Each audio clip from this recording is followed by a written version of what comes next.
Hello everyone, welcome to Jaya cooking house. জিভে জল চলে আসার মতো একটি রেসিপি শেয়ার করছি, আশা করি আপনাদের ভালো লাগবে। আজকের রেসিপি টক ঝাল মিষ্টি চালতার আচার। আমাদের গাছে অনেক চালতাই ধরেছিল, কিন্তু শেষমেশ একটা চালতাই বেঁচে রয়েছে। তো আমি আজ এই একটা চালতা দিয়েই চালতার আচার তৈরি করব। এজন্য আমি প্রথমেই চালতাটাকে খুব সুন্দরভাবে কেটে নিচ্ছি। চালতা আপনারা ছোট বড় যে কোনোভাবেই টুকরা করে নিতে পারেন।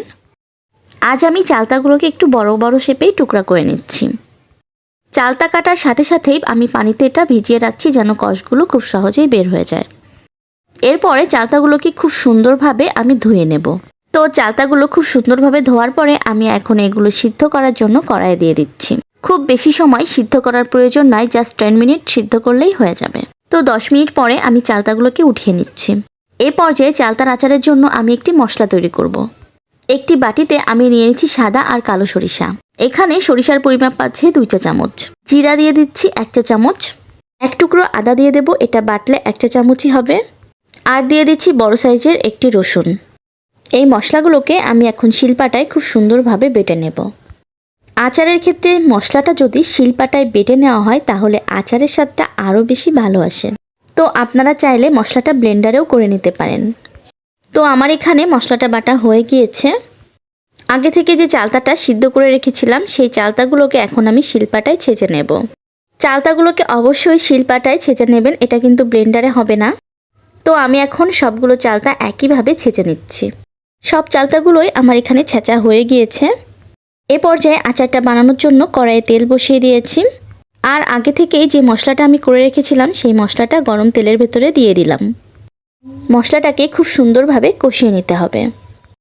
এ পর্যায়ে আমি মশলার ভেতরে অ্যাড করছি হলুদ 1 চা চামচ, আর দিয়ে দেব মরিচের গুঁড়া 1 চা চামচ। আপনারা চাইলে মরিচের পরিমাপটা বাড়িয়ে কমিয়ে দিতে পারেন। তো আরও কিছু সময় মশলাটাকে কষিয়ে নিচ্ছি।